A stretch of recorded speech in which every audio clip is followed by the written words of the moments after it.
আল্লাহতে যার পূর্ণ ঈমান, কোথা সে মুসলমান।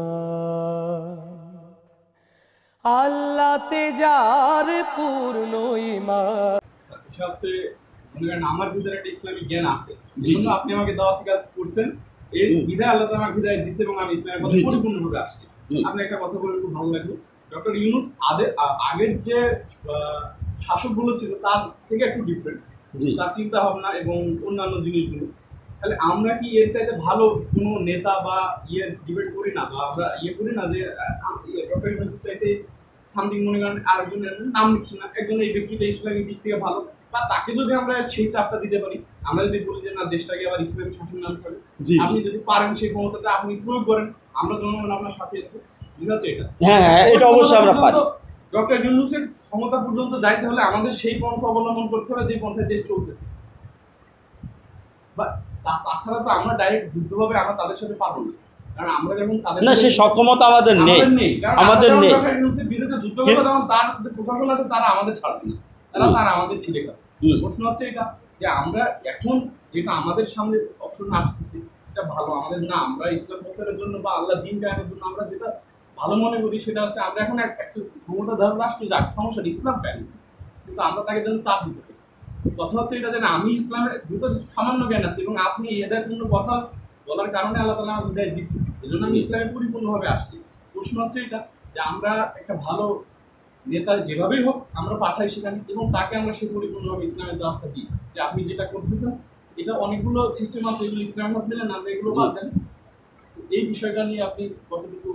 না আমি এই বিষয়ে আপনার বক্তব্যের সাথে একমত, কিন্তু বিকল্পগুলোকে আমি সামনে রাখতে চাই পাশাপাশি। এই একটা বিষয়। আর একটা বিষয় হচ্ছে যে হ্যাঁ ঘটনাচক্রে যদি আমরা ধরে নিই যে হ্যাঁ আমাদের সামরিক বাহিনী, পুলিশ বাহিনী বা আমলারা আমাদেরকে সাপোর্ট করবে, সহযোগিতা করবে, অথবা আমরা সেখানে রিপ্লেস করতে পারবো অন্য কাউকে যদি তারা সহযোগিতা না করে। কিন্তু তারপরেও বিষয় হচ্ছে যে আমাদের প্রতিপক্ষ ভারত এতটাই শক্তিশালী যে শুধুমাত্র বাংলাদেশের 2 লক্ষ আর্মি একনিষ্ঠভাবে কাজ করলেও তাদের হাতে যা সাজ সরঞ্জাম আছে তার সম্পূর্ণটা সঠিকভাবে ইউজ করলেও কিন্তু তাদের পক্ষে কিন্তু তাদের মোকাবেলা করা সম্ভব না। এটা কিন্তু আমাদেরকে বুঝতে হবে এবং আমাদেরকে অবশ্যই তাদের সাপোর্ট, তারা যদি দেশকে রক্ষা করতে চায় আমাদের সাপোর্ট তাদের প্রয়োজন হবে, আমাদের সাপোর্টটা তাদের প্রয়োজন হবে এবং জনগণের ভিতর থেকে বিপুল সংখ্যক মানুষ। এই জন্য বর্তমানে আমরা সেই কথাটাও আমরা বলতেছি যেন বাংলাদেশের জনগণকে যেন ট্রেন্ড করা হয়, তাদেরকে যেন প্রস্তুত করা হয় একটা অনিয়মিত বাহিনী হিসাবেও গণপ্রতিরক্ষা সিস্টেমটাকে যেন সামনে আনা হয় এবং এইটাকে নিয়ে করে তা নইলে আমরা নিজেদের জায়গা থেকে সক্ষম হব না ভারতের মোকাবেলা করবার জন্য। এই জন্য আমরা এই জায়গাগুলোকে সামনে আনতে চাচ্ছি এবং মানুষের কাছে এই জায়গাটাকে আমরা বলতে চাই যে আপনারা আপনাদের নিজের জায়গার থেকে প্রস্তুত থাকেন।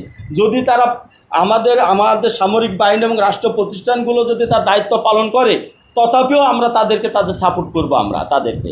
আর যদি তারা ব্যর্থ হয় তাহলে আমাদের নিজেদের হইলেও আমরা নিজেদের প্রতিরক্ষা দাঁড় করাইতে সক্ষম হব।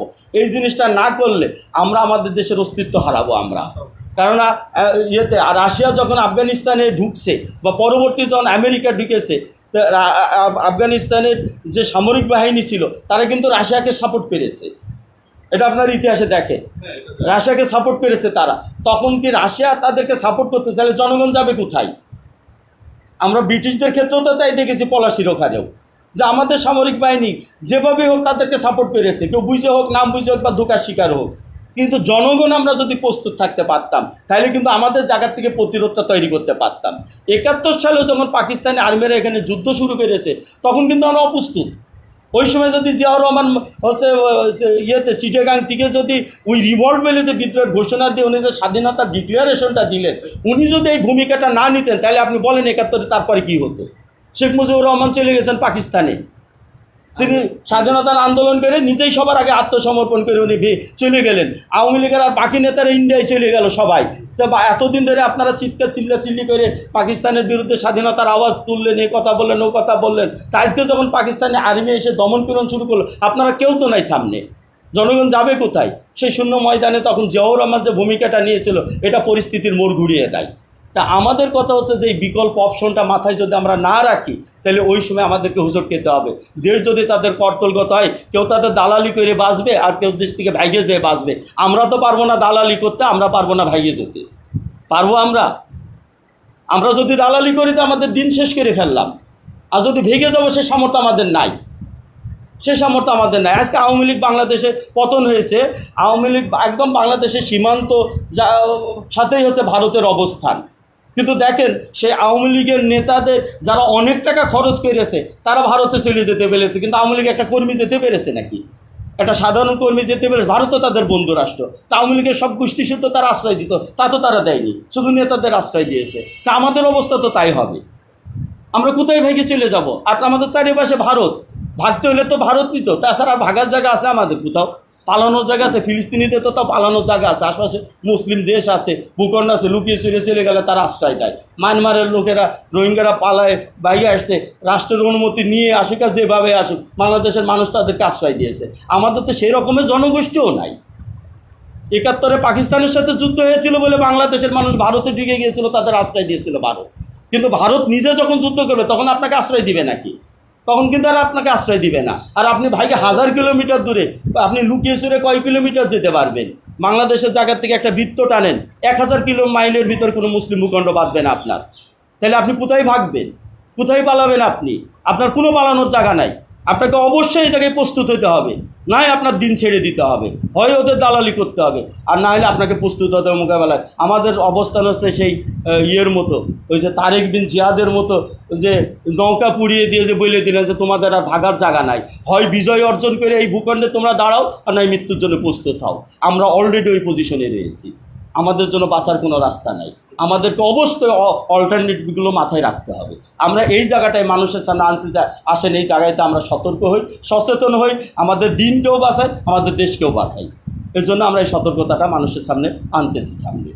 জি, আমি একটু আমার চিন্তা শেয়ার করতে চাই, এই প্রশ্নের সাথে কিছুটা অ্যাড্রেস করি। আচ্ছা, আমি একটু কথা বলতে চাই। সেটা হলো যে আমি একটা মেটাফরিক্যাল সেন্টেন্স দিতে চাই। সেটা হলো যে ব্যাটসম্যানের সামনে বল আসেন না, সে বলকে আঘাত করে সীমানার ব্যাপারে দিয়ে দিতে চায়। কিন্তু সমস্যা কি? ফিল্ডাররা থাকে।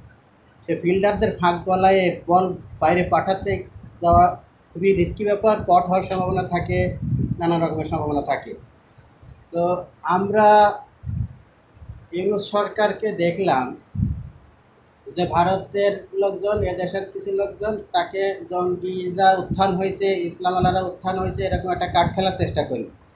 কিন্তু উনি হচ্ছে বাংলাদেশে সুদের কারবার করার কারণে আলেমদের কাছে নিন্দিত ছিল, বিশ্বের নোবেল লরিয়েট একজন মানুষ। তার উপদেষ্টা পরিষদের মধ্যে আমাদের এই নারী সংস্কারকরা যে সমস্ত বেদান্তে এই ধরনের লোকজন রয়েছে, মোস্তফা সরকার ফারুকির মতন সাংস্কৃতিক উপদেষ্টা রয়েছে, যাদের কোনো রকমেরই হচ্ছে এই মৌলবাদী আর জঙ্গিবাদীর ট্যাগ লাগানো যায় না। এই সমস্ত লোকজন নিয়ে গঠিত একটা উপদেষ্টা পরিষদ কেউ পর্যন্ত ওই কার্ড দেওয়ার চেষ্টা করেছে, পারে না। তো এখন আমরা যদি আমাদের সুন্দর পছন্দ মতো একটা ইসলামী মনা একটা মানুষকে নির্বাচন করে পাঠাইতে পারি, আমরা সেটা চেষ্টাও করি, পছন্দ করি, ভালোবাসি, এবং সামনে যদি নির্বাচনে একটা অবসর আসে আমাদের সমস্ত ইসলামের পক্ষে থাকে, তো সেই লোক যখন যাবে তারা টোটালি ইসলামের লোকজন হবে। তখন এই মোস্তফা সরোয়ার ফারুকের মতন হবে না, নারী সংস্কার কারণে ওই সমস্ত উদারপন্থী মহিলাদের মতন হবে না। আমি তোমাদের বইতে পড়ে দেখলাম যে ওই সেই জাহানারা ইমামকে বলছে শহীদ জননী, ওই ওর ভিতরে পড়ে দেখলাম যে ওদের 382 পৃষ্ঠা এরা ইয়া দিয়েছে। আমি পড়ে দেখলাম যে ওই জাহানারা ইমামকে বলছে যে শহীদ জননী। তো এই সমস্ত মহিলারা থাকবে না, একদম পরিষ্কার হচ্ছে ইসলামী একটা দল যাবে, আর ইসলামী শাসন ব্যবস্থা পশ্চিমের সমস্ত ব্যক্তিরা সামনে থাকবে। এরপরে ভারত আর এই দেশীয় রাশেদ খান মেননরা আর এই ইনুরা আর ওদেশি শিল্পগোষ্ঠীওয়ালারা আর এই সমস্ত বামপন্থীওয়ালারা আবার ওই কাঠ খেলা শুরু করবে। তখন বিদেশওয়ালারা তাকে দেখবে তাই তো সব ইসলাম আলাদা, এদেশে ইসলামের উত্থান হয়েছে। তখন এই ইসলামের এই উত্থান ঠেকানোর জন্য ভারত বলেন, আমেরিকা বলেন আর জাতিসংঘ বলেন, সবাই একযোগে কাজ করবে। যেমন তালেবানদের উত্থান হয়েছিল, তালেবানদের নিজস্ব টাকা $7 বিলিয়ন ঠেকায় রাখছে, দেয় নাই, তালেবানদের হাতে দেয় নাই। সব রকমের সহযোগিতা বন্ধ, সব রকমের সব কিছু বন্ধ, কিন্তু তারা সব কিছুকে মোকাবেলা করে টিকে থাকতে পারেছে এই জন্য যে তারা একটা বিপ্লব এনে একটা যুদ্ধের মাধ্যমে দুটো পরাশক্তিকে পরাজিত করে তারপরে গেছে। তারা কে বয়কট করলো আর কে কী করলো না করলো তার কোনো ধার ধারে নেই। আর আমরা যেহেতু সবাইকে আপোষ করে আমাদের যে আর্মিটা গড়ে উঠতেছে, আমরা জনগণের সাথে ফ্রি কথাবার্তা বলতেছি, দাওয়াত দিচ্ছি, জনগণ মোটিভেটেড হচ্ছে, আমাদের সাথে আসতেছে। এই ওপেন আলোচনা আর ওপেন মোটিভেশন আর্মির ভিতরে কাজ করে না। সুতরাং আমাদের সমর্থন এই পাবলিক জনতার ভিতরে উত্তর বাড়তেছে, পরিবর্তন হচ্ছে। আর্মির ভিতরে কিন্তু ওই মাত্রায় নাও হতে পারে, 2-1 হইতে পারে। তাহলে আর্মি গঠিত থাকতেছে আগেকার জাহেলিয়াতের আর্মি, পুলিশ গঠিত থাকতেছে আগেকার জাহেলিয়াতের পুলিশ, বিজিবি গঠিত থাকতেছে আগেকার জাহেলিয়াতের বিজিবি। এই সমস্ত ব্যাটসম্যান ফিল্ডাররা আমাদের সামনে রয়েছে। এদের ভিতর থেকে আমাদের বাইরে রয়েছে ভারত, বাইরে রয়েছে America, Russia, Japan, Germany, Australia রয়েছে। সব মানুষ আমাদের দিকে তাকায় রয়েছে, আর আমরা তাদের সাহায্য সমর্থন নিয়ে হচ্ছে দেশটা চালাই। যখন আমরা একটা বলকে বাইর করতে যাব, ইসলামের একটা বিধানকে এখানে কায়েম করতে যাব, বলবে কি যে তোমাদের হচ্ছে ওই উন্নয়নের যে একটা দিতাম না, বছরে বছরে এত টাকা হেল্প করতাম, ঋণ দিতাম, সাহায্য দিতাম, এগুলো বন্ধ। তোমাদের হচ্ছে অমকের এগুলো স্যাংশন দেওয়া হলে অমকে দেশে আসতে পারবে না। এইভাবে করে একটা একটা করে কাট অফ করে দেবে। তারপরে শুধু তাই না, তারপরে এরা যদি উত্থান হচ্ছে জারি রাখতে চায়, তখন আর্মিকে সবুজ সংকেত দিয়ে দেবে যে তোমরা যদি এখন ক্ষমতায় নাও, পশ্চিমা বিশ্ব তোমাদের কিছু বলবে না। ওরা আপসে এসে বলবে যে দেশে মৌলবাদের, জঙ্গিবাদের উত্থান হয়েছিল, ইসলামের কথা বলবে না, বলবে জঙ্গিবাদের উত্থান হয়েছিল। এমতো অবস্থায় দেশপ্রেমিক সেনাবাহিনী আর বারাকে বসে থাকতে পারে না, বাধ্য হয়ে ক্ষমতা গ্রহণ করিয়াছে। আপনারা সবাই বলেন সুবহানাল্লাহ, এইসব বলবে। তো এই রকমের ফিল্ডাররা বসে আছে, এখানে আর্মি আছে, আমরা আছে, বাইরের লোকরা আছে। এই জন্য এদের সাথে ফাইট না করে শান্তিপূর্ণভাবে দেশে গণতান্ত্রিক পন্থায় ইসলাম কায়েম হয়ে যাবে, যথেষ্ট সন্দেহ। জি, ডক্টর ইউনূস বললেন না কয়েকদিন আগে যে চারিদিকে যুদ্ধের হুমকি, প্রস্তুতি না নেওয়াটা এখন আত্মঘাতী। দেখেন তার উপলব্ধিটা। এই উপলব্ধিটাই যেন আমরা ধারণ করি, এই উপলব্ধিটাই আমরা ধারণ করি যে চারিদিকে যুদ্ধের হুমকি আমাদের প্রতি আসতেছে। অনবরত আমাদেরকে দিকে বলা হচ্ছে আজকে চিটাগাং কেটে ফেলবো, কালকে বলতেছে আমরা রংপুর কেটে ফেলবো, আবার বলছে বাংলাদেশের ভিতরে ঢুকবো। এই যে কথাটা, এবং ভারতের সেনাপ্রধান তাদের আপনার নিরাপত্তা উপদেষ্টা, সে সরাসরি বাংলাদেশের অস্তিত্বকে তারা তাদের শত্রু মনে করে। এটা বলেই দিয়েছে, বাংলাদেশের অস্তিত্বটাই তাদের কাছে একটা অস্বস্তিকর। এই কথা বলার পরে কি বুঝতে বাকি থাকে আমাদের? এ কথা বলার পরে অতএব চারিদিকে যে যুদ্ধের হুমকি আসতেছে এবং এই যুদ্ধের হুমকির মুখে প্রস্তুতি না নেওয়াটা আত্মঘাতী। আমরা ডক্টর ইউনূসের এই বক্তব্যকে পূর্ণভাবে সমর্থন করতেছি এবং এটাকে আমাদের ধারণ করতে বলতেছি, এবং এই সাথে এই কথাও বলতেছি যে যুদ্ধের প্রস্তুতির কথা যেটা ডক্টর ইউনূস সাহেব বলতেছেন, উনি কার অর্থে বলতেছেন সেটা উনি বুঝুক, কিন্তু আমরা এটাকে শুধু সামরিক বাহিনীর জন্য নিব না, এটা পুরো জনগণের জন্য মেসেজ হিসাবে আমরা নিতে চাই। কারণ যখন তিনি এই কথা বলছেন তার 2 দিন বাদে সেনাবাহিনী তার করতেছে, দরখাস্ত আহ্বান করতেছে যে ইন্ডিয়াতে ফ্রি চিকিৎসা দেওয়া হবে সেনা পরিবারের সদস্যদেরকে, তোমরা কে কে ইন্ডিয়ায় যেতে চাও তারা তালিকা দাও। তাহলে ডক্টর ইউনূসের এই বক্তব্যটা শুধু সামরিক বাহিনীকে প্রস্তুতি নেওয়ার জন্য উনি বলতেছেন না, আমি মনে করি উনি এটা গোটা জনগণকে একটি মেসেজ দিয়ে দিতেছেন, গোটা মেসেজটা দিয়ে দিয়েছেন। আমরা এই মেসেজটাকে রিসিভ করি, আমরা এই মেসেজটাকে গ্রহণ করি। আমি বলবো বাংলাদেশের যত দল আছে সেই সমস্ত দল এবং রাজনৈতিক দলগুলোরও উচিত এই মেসেজটাকে গ্রহণ করা। তারা যদি সত্যি বাংলাদেশের স্বাধীনতা রক্ষার পক্ষে কথা বলে, তারা আর সার্বভৌমত্ব কটাটা আমরা রাষ্ট্রের সাথে যুক্ত করতে চাই না, সার্বভৌমত্বের মালিক আল্লাহ, কিন্তু বাংলাদেশ রাষ্ট্রের স্বাধীনতা এবং মর্যাদা রক্ষার কথা আমরা বলতেছি, কিন্তু এই সার্বভৌমত্ব তো এখন আল্লাহর হাতে যায় নাই, এটা বাংলাদেশ রাষ্ট্রের হাতেই রয়েছে এখন পর্যন্ত, আর প্র্যাকটিস করতেছে ভারত। সেই ভারতের প্র্যাকটিসটাকে আমরা একটু ঠেকায় সার্বভৌমত্বটা বাংলাদেশ রাষ্ট্রই যেন প্র্যাকটিস করতে পারে, সেই চেষ্টাটাই ডক্টর ইউনূস করতেছেন উনি। তো সেখানেও উনি বাধার সম্মুখীন হচ্ছে। তো যাক, বাংলাদেশের এই স্বাধীনতার এই রাষ্ট্রটা, এই স্বাধীন রাষ্ট্রটাকে সংরক্ষণ করার জন্য, টিকিয়ে রাখার জন্য আমি মনে করি বাংলাদেশের সকল দল মত নির্বিশেষে আজ আমাদের অ্যালার্ট হওয়ার সময় এসেছে, আমাদের সচেতন হওয়ার সময় এসেছে। এবং বাংলাদেশে যদি কোনো আগ্রাসন হয়, 71-এর আওয়ামী লীগ যে কাজটা করেছিল, বাংলাদেশের এই রাজনৈতিক দলগুলো যদি আবার সেই কাজ করে, তা আশ্চর্য হওয়ার কিছু হবে না। কারণ তারা এই মেসেজটাকে নিতে পারতেছে কিনা আমার সন্দেহ, যে তারা এই মেসেজটাকে যদি নিতে পারতো, তারা নিজেদের জায়গাতে থেকেও তাদের কর্মী সমর্থক অনেক আছে, লাখ লাখ তাদের কর্মী সমর্থক আছে। আমি এখন পর্যন্ত আমার নজরে আসে নাই যে তারা তাদের কাছে এই ধরনের নির্দেশনা দিতেছে যে তোমরা তোমাদের জায়গায় মানসিকভাবে অন্তত প্রস্তুত থাকো, এরকম একটা পরিস্থিতি সামনে আসলে। কিন্তু তো এই কথাটাও আমার সামনে আসে নাই। আমি জানি না তারা মেসেজটা বুঝতে পেরেছেন কিনা। তা আমরা আমাদের জায়গা থেকে বলতেছি যে এটা আমাদেরকে নিতে হবে এই মেসেজটা, এবং আমাদেরকে এটা বুঝতে হবে যে আমরা যদি প্রস্তুত না থাকি সেটা আমাদের আত্মঘাতী হবে, সেটা আমাদেরকে শেষ করে দিবে একেবারে। এই ভূখণ্ডের 18 কোটি মানুষ, আপনারা মনে করেন না যে এটা শেষ করতে ভারতের বেশি সময় লাগবে, এটা কিন্তু তাদের বেশি সময় লাগবে না। 18 কোটি মানুষ, সামান্য ছোট্ট একটি ভূখণ্ড, কিছু মারবে, কিছু দালালি করবে, কিছু হত্যা করবে, কিছু ভাইয়ে যাবে, এই সব করে এটা শেষ করে দিয়ে তারা তাদের আধিপত্য প্রতিষ্ঠা করতে সক্ষম হবে। আর তাদের যেসব কলা কৌশল রয়েছে, তারা তো এখন আধুনিক অনেক কলা কৌশল প্রয়োগ করে। তারা এই যে আপনাদের আরেকটা তথ্য দেয় যে বাংলাদেশে ICDDRB আছে না, এই ICDDRBটা প্রতিষ্ঠিত হয়েছিল কাদের টাকায় জানেন আপনারা? এটা কিন্তু ইসরায়েল প্রতিষ্ঠিত করেছিল, পাকিস্তান। হ্যাঁ, কেন তাদের ডায়রিয়া নিয়ে এত কিসের ইয়ে? তারা কি ডায়রিয়া সারার জন্য এটা করেছে, নাকি ডায়রিয়া দিয়ে মানুষকে হত্যা করার জন্য করছে, এটা বুঝতে পারছেন? হ্যাঁ, এই গবেষণার মধ্য দিয়ে ডায়রিয়ার জীবাণু, কলেরার জীবাণু দিলে তারা দেখেছে যে এইটা একবারে গ্রামকে গ্রাম বিরান করে দিতে পারে। তারা ফিলিস্তিনের পানির উৎসগুলো তাদের নিজেদের নিয়ন্ত্রণে রাখে এবং রাখতে চায়, কারণ এইটার মধ্যে দিয়ে তারা এটা সরাইতে পারবে। এবং সরাই দিলে একটা এলাকা, তারা বলছে না যে তাইলে আর এত বোমা খরচ করে ফিলিস্তিনিদের হত্যা করা লাগবে না, আর তারা তো বদনামও হবে না। তখন একটা মহামারী দিয়ে তারা হত্যা শেষ করে দিল তাদেরকে। এই গবেষণার জন্যই তারা এই কারণ তাদের পরীক্ষাগুলোতে যাই দেখেন গা, তারা এই ছোটো ছোটো ওই টেস্ট টিউবের ভিতরে নানান জীবাণু সংরক্ষণ করে রেখে দিতেছে। তারা সময় মতো এটাকে ছড়িয়ে দিবে, তারা শিকার যাবে না যে তারা ছড়াইছে, তারা জানবে যে এখান থেকে হচ্ছে। তারপর আবার তারা টিকা হাতে করে আসবে, আপনার চিকিৎসার জন্য ওষুধ হাতে করে আসবে। হ্যাঁ, এটাই তারা করবে, কিন্তু আপনি শেষ হয়ে যাবেন, আপনার ভূখণ্ড শেষ হয়ে যাবে। এইরকম পরিস্থিতিতে ৭৪-এর দুর্ভিক্ষটা কারা করেছে? এটা ভারত করেছে। ৭৪-এর দুর্ভিক্ষ শেখ মুজিবের ব্যর্থতা সে ঠেকাইতে পারে নাই। এখানে কি ফসল উৎপাদন কম হয়েছিল? যদি মুক্তিযুদ্ধের কারণে যদি বাংলাদেশের উৎপাদন কম হয়, তাহলে ৭০ সাল বা ৭১ সালের ফসল কি মানুষ ৭৪ সালে খাবে নাকি? আমরা 2025-এ কি 20 সালের উৎপাদিত ধানের চাল খাচ্ছি নাকি আমরা? এটা তাহলে সেই দুর্ভিক্ষ তো ৭২-এ হতো। যদি ৭১-এর যুদ্ধের জন্য উৎপাদন বন্ধ হয়ে থাকে বাংলাদেশে কৃষি উৎপাদন, তাহলে দুর্ভিক্ষটা ৭২-এ হতো।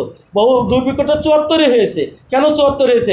ভারত বাংলাদেশকে ৭২-কে তার হাতের মুঠের ভিতরে নিয়ে ফেলে তারপরে বাংলাদেশের ব্যবসায়ীদের হাত ধরে, এই আওয়ামী লীগের তৎকালীন সময়ের ব্যবসায়ীরা, তারাই মুনাফার লোভে দেশের সম্পদ উঠাই দিয়ে ভারতের হাতে উঠাই দিয়ে আসছে। তারা এইগুলো করছে।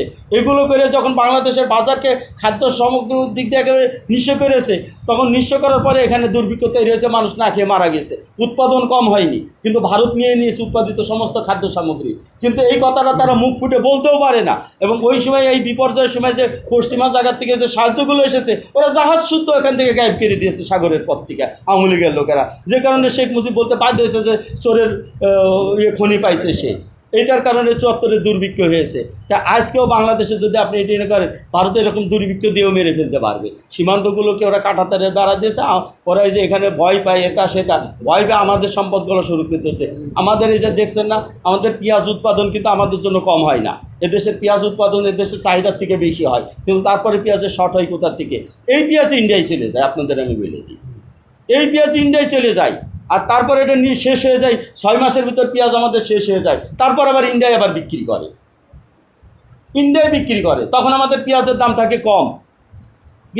থাকে কম দামে পেঁয়াজটা তারা কিনে নিয়ে তাদের দেশে নিয়ে নেয়। তাদের দেশে এগুলো সংরক্ষণ করার সামর্থ্য তাদের আছে। তাদের বড় একটি দেশ, বিভিন্ন মার্কেটে এটা চলে যাওয়ার পর আমাদের পেঁয়াজই টান দিয়ে নিয়ে তারা নিয়ে আমাদের দেশের পেঁয়াজ যখন 6 মাস পরে ফুরিয়ে যায়, তখন তার জায়গার পেঁয়াজ তখন বড় দামে বিক্রি করে তারা। এভাবে আমাদের, কারণ ব্রিটিশরা আপনারা দেখছেন না ইতিহাসে, আমাদের এখানকার ইয়েদের আপনারা যারা ওই যে তাঁতের কাজ করতো, তাদের আঙ্গুল কেটে দিয়েছে যেন তাঁত শিল্পটা না থাকে। মসলিন আমাদের শেষ করে দিয়েছে তারা। এখানকার তুলা তারা জোর করে নিয়ে যেত, আবার সেটা কালার করার জন্য তারা নীল চাষে বাধ্য করতো আমাদের পূর্বপুরুষদেরকে, বাধ্য করে সে নীলটাও নিয়ে যেত, নিয়ে তাদের দেশে নিয়ে ওইটাতে কাপড় উৎপাদন করে, সুতো উৎপাদন করে কাপড় বানায়, আমাদের এখানে নিয়ে এসে ওইটা আবার বেশি দামে বিক্রি করতো। বাংলাদেশ থেকে পাট নিয়ে নেয় না ইন্ডিয়া, চামড়া নিয়ে নেয় না ইন্ডিয়া, তারপরে সেটা তো আবার ওই আপনার এপেক্সের নামে বলেন আর বাটার নামে বলেন, ওই চামড়াটা আবার বাংলাদেশের মার্কেটে ঘুরে আসে। তখন এই সামান্য যে চামড়াটা আমরা বিক্রি করেছি মাত্র 200 টাকায়, সেটা তখন কিনতে হয় 7,000-8,000 টাকা দিয়ে, সেটা জুতা কিনতে হয় আমাদেরকে। তো এই যে প্রক্রিয়াগুলো আমাদের অর্থনীতিকে তারা শেষ করে দিয়েছে। আমাদের কৃষি আজকে সেচের জন্য আমরা পানি পাই না, মাটির নিচে গর্ত করতে করতে পাইপ দিতে পানি আমরা সেই ইঁদুর ধরার মতো অবস্থা হয়ে গেছে। আমরা যত নিচে নামি, পানি আরও নিচে নামতে থাকি। এ দায় কার? আমাদের পানির উৎসগুলো তারা নিয়ন্ত্রণ করতেছে। ফারাক্কা বাচ্চা তারা চালু করেছে, পাকিস্তান পিরিয়ডে এটা নির্মাণ করেছে, আর শেখ মুজিব ক্ষমতায় আসার পর এটা চালু করেছে, ওটা বন্ধ করেছে করে আমাদের পানিতে আমাদেরকে হত্যা করতেছে। আজকে সিন্ধু নদ নিয়ে পাকিস্তানের সাথে হুঙ্কার দিচ্ছে, পাকিস্তান বলছে সিন্ধু নদী পানি আটকাও, এটাই যুদ্ধ ঘোষণা, আর কিছু লাগবে না। আর এটি কি যুদ্ধ হিসেবে বিবেচনা করে পারমাণবিক অস্ত্র তারা ব্যবহার করতে পারে এই হুমকি দিতেছে। ভারত এখন সরে আসতেছে, ব্যাকে সরার চেষ্টা করতেছে, তারা বুঝে ফেলেছে আমরা তো ওই হুঙ্কারটা ভারতকে দিতে পারতেছি না। হুঙ্কারটা যদি ভারতকে দিতে পারতাম, সিন্ধু নদীর পানি যেমন ছাড়ছে পদ্মা নদীর পানিও তারা ছাড়তে বাধ্য হতো। আর পদ্মা নদীর পানিটা আসলে আজকে এই চুয়াডাঙ্গা দিয়ে, মেহেরপুর দিয়ে, কুষ্টা দিয়ে সব থেকে তীব্র আবহাওয়া এই জায়গাটায়। গরমের সময় দেখবেন ম্যাক্সিমাম টাইম সর্বোচ্চ তাপমাত্রা হচ্ছে এই অঞ্চলে। এইটাই কার এত গরম তো আমাদের এখানে ছিল না। এখানে যারা বয়স্ক আছেন তারা ছোটোবেলার কথা স্মরণ করেন, দেখেন এখানকার নদীগুলো কেমন ছিল, এখানকার প্রকৃতি কেমন ছিল। এখন ফসল হয় না, এখন এখানে উষ্ণ আবহাওয়া তৈরি হয়েছে। শীতকালে সর্বনিম্ন শীতের রেকর্ড হয় এখানে, আর গ্রীষ্মকালে সর্বোচ্চ তাপমাত্রা রেকর্ড হয় এখানে। এই তো পদ্মা নদীর এই ফারাক্কার আমরা এই ফজিলত আমরা করতেছি, উপভোগ করতেছি আর কি। তো এই যে অবস্থাটা, তো এই অবস্থার পরিবর্তন করতে হলে বাংলাদেশে এমন একটি সরকার আসা প্রয়োজন, এমন একটি দল সংগঠন গড়ে উঠতে হবে, রাজনৈতিক প্রতিষ্ঠান যারা ভারতের সামনে আঙ্গুল উঁচে তাদের চোখে চোখ রেখে কথা বলতে পারবে। এবং জনগণকে তৈরি করতে হবে যেন এই জনগণ প্রস্তুত থাকে, যদি ভারত ন্যায্য অধিকার না দিয়ে আমাদেরকে যুদ্ধের ভয় দেখায় দমন করতে চায়, আমরাও যুদ্ধের মধ্য দিয়ে তার জবাব দিব।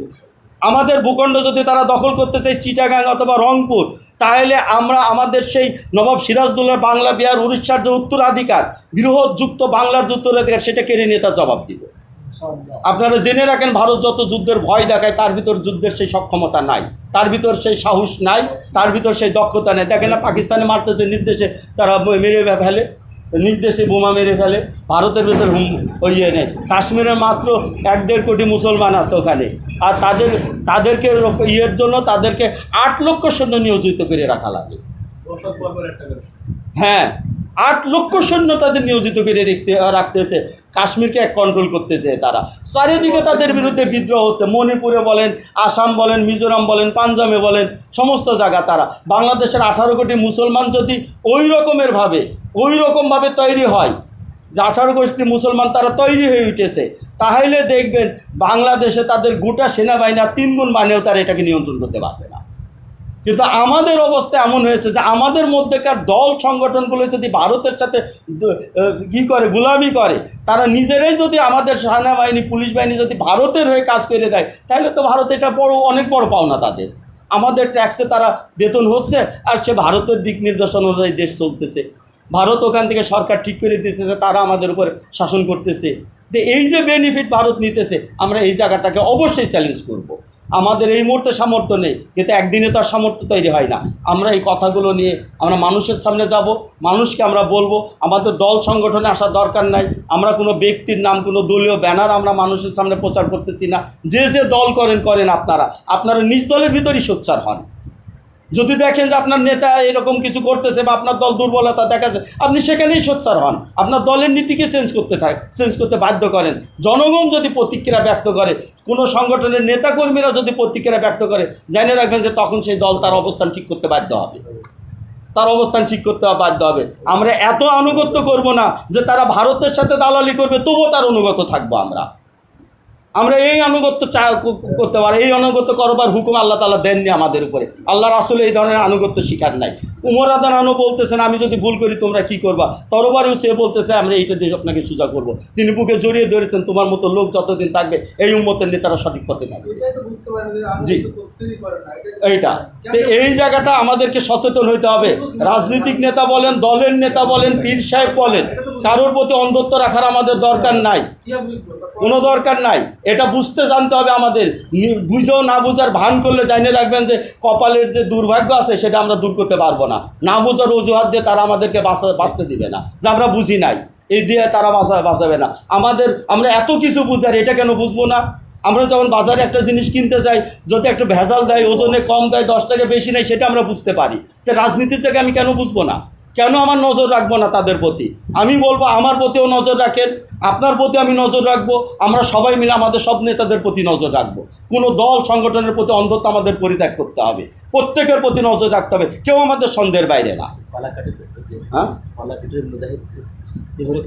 ও বালাকোটের একটা ঘটনা আছে, ওই যে গোলাম রসুল মিহর ওনার লেখা, এই বইটা আমি কিনেইছিলাম, আছে মেহেরপুরে বেড়াইতে এসে পাইছিলাম, একটা ঐতিহাসিক গ্রন্থ, বালাকোট যুদ্ধের ইতিহাস লেখছেন। ওখানে একটি ঘটনা আসছে যে ওখানে একজন ব্যক্তি, একজন মুজাহিদকে তার কমান্ডারের নিরাপত্তার জন্য দায়িত্বে নিয়োজিত করা ছিল। তো উনি যখন দেখতেছেন যে তার কমান্ডার ইংরেজদের সাথে হাত মিলাচ্ছে এবং কথাবার্তা বলতেছে, চিঠি আদান প্রদান করতেছে, তখন তার দেহরক্ষী তার কমান্ডারকে হত্যা করে। কমান্ডারকে হত্যা করলে তখন তাকে বিচারের সম্মুখীন করা হয়। তখন তিনি ডকুমেন্টসগুলো হাসিল করেন সাইদ আহমেদ বেলবি রহমতুল্লাহ আলাইয়ের সামনে। তখন সাইদ আহমেদ বেলবি শাহ ইসমাইল শহীদ রহমতুল্লাহর সামনে যে এই যে আমার কমান্ডার এইগুলো করতেছিল বলে বিধায় আমি তাকে জরুরি মনে করেছি তাকে হত্যা করা। আমি যদি তাকে সময় দিয়ে আপনাদেরকে জানাইতে চাই ততক্ষণে সে অনেক বেশি সর্বনাশ করে ফেলবে। এজন্য যেই ইংরেজরা তাদের মিটিং করে চলে গেছে তারপর পরই তার বলছে এবং বলছে যে আমি ওনার ব্যক্তি হিসেবে ওনার দেহরক্ষী আমি নই, আমি দেহরক্ষী ততক্ষণ যতক্ষণ উনি আল্লাহ দিনের উপরে থাকবেন, উনি জিহাদের মাকসাদের উপরে থাকবেন, ততক্ষণ ওনার দেহরক্ষী। আর উনি যদি শত্রুর সাথে হাত মিলায় তা আমি তখন দিন রক্ষা করব তাকে হত্যা করে। এই যে কথাটা বলেছিলেন সাইদ আহমেদ বেলবি, তাকে বুকে জড়িয়ে ধরেছিলেন এবং তাকে গ্রহণ করে নিয়েছিলেন তার এই বক্তব্যকে। আমাদের এটা মনে রাখতে হবে, এক ব্যক্তিকে কন্ট্রোলে নিলে গোটা জাতি হাতে চলে যায়, এই কালচার এদেশ থেকে বন্ধ করতে হবে। শেখ হাসিনাকে শেখ মুজিবের কন্যা, বঙ্গবন্ধুর কন্যা, এই ধোয়া তুলে দিয়ে তাকে ক্ষমতায় বসে রেখে তাকে হাতের মুঠে নিয়ে এসেছে, গোটা বাংলাদেশ তাদের হাতে চলে গেছে। এক মির্জাফরকে কনভিন্স করে ফেলেছে, গোটা বাংলাদেশের স্বাধীনতা কিনা হয়ে গেছে ব্রিটিশদের। আমরা যেন ভবিষ্যতে এটা না হয়। আমি বলতে চাই 18 কোটি মানুষকে একটা একটা করে বুঝ দিয়ে তাদেরকে ক্ষমতায় থাকতে হবে। আমরা একটা একটা করে জবাব নিয়েব, প্রত্যেকে তার জায়গার থেকে নজর রাখবো, প্রত্যেকে আঙ্গুল উঁচিয়ে তাদের শাসন করব। নেতাদের শুধু আনুগত্য করব না, বিদ্রোহ করব, শাসনও করব। আমার এই কথাটা আপনারা মনে রাখবেন। যদি আমরা এইভাবে সচেতন না হতে পারি, আমাদের এই দেশের স্বাধীনতা নিয়ে তারা বেচা কিনা করবে, ব্যবসা করবে, ক্ষমতা নিয়ে বেচা কিনা করবে, ব্যবসা করবে, দেশের নীতি আদর্শ আইন কানুন নিয়ে ব্যবসা করবে, তখন আমাদের দিনও যাবে, দুনিয়াও যাবে। এটা জেনে রাখেন। আমাদেরকে সেই রকম সচেতন হতে হবে। নেতাদের সামনে দেখলেই প্রশ্ন করবেন, যে যে দলের নেতাই হোক, খবর দেখবেন, প্রশ্ন করবেন, এটা কেন করলেন, ওইটা কেন করলেন, এটা কেন করছেন না, ওটা কেন করতেছেন না, এই নজরটা রাখবেন, এই প্রশ্নটা ফেলবেন, যাতে তারা সোজা থাকে, লাইনের উপরে থাকে। কেউ যদি দয়া করে এই জায়গাটায় অবলম্বন করেন, আপনি আপনার নেতাকেই আপনি সহযোগিতা করলেন হকের উপর টিকে থাকতে, আপনি আপনার দলকে সহযোগিতা করলেন যেন দল তার আদর্শ থেকে বিচ্যুত না হয়। আসেন আমরা সেই ভূমিকাটা পালন করি। আমাদের 12টার সময় শেষ করার কথা, আমার মনে হয় যে আর কথার দরকার নাই। আলহামদুলিল্লাহ অনেক কথা হয়েছে। আল্লাহতে যার পূর্ণ ঈমান, কোথা সে মুসলমান। আল্লাহতে যার পূর্ণ ঈমান, কোথা সে মুসলমান, কোথা সে মুসলমান। কোথা সে আরিফ অভেদ যাহা, জীবন মৃত্যু জ্ঞান। আল্লাহতে যার পূর্ণ ঈমান, কোথা সে মুসলমান, কোথা সে মুসলমান। যার মুখে শুনি তাওহীদের কালাম, ভয়ে মৃত্যু করিত সালাম। যার মুখে শুনি তাওহীদের কালাম, ভয়ে মৃত্যু করিত সালাম। যার দিন দিন রবে কাঁপিত দুনিয়া, দিন দিন রবে কাঁপিত দুনিয়া, জিন পরি ইনসান। কোথা সে মুসলমান। আল্লাহতে যার পূর্ণ ঈমান, কোথা সে মুসলমান, কোথা সে মুসলমান। স্ত্রী পুত্রের আল্লাহতে শফি, জিহাদে যে নির্ভীক, হেসে কোরবান দিত প্রাণ, হায় আজ তারা মাগে ভিক। কোথা সে শিক্ষা আল্লাহ ছাড়া, ত্রিভুবনে ভয় করিত না যারা। কোথা সে শিক্ষা আল্লাহ ছাড়া, ত্রিভুবনে ভয় করিত না যারা। আজাদ করিতে এসেছিল যারা, আজাদ করিতে এসেছিল যারা, সাথে লয়ে কোরআন। কোথা সে মুসলমান আল্লাহতে যার পূর্ণ ঈমান। কোথা সে মুসলমান, কোথা সে মুসলমান। কোথা সে আরিফে অভেদ যাহার, জীবন মৃত্যু জ্ঞান। আল্লাহ তেজার পূর্ণ ঈমান। কোথা সে মুসলমান, কোথা সে মুসলমান।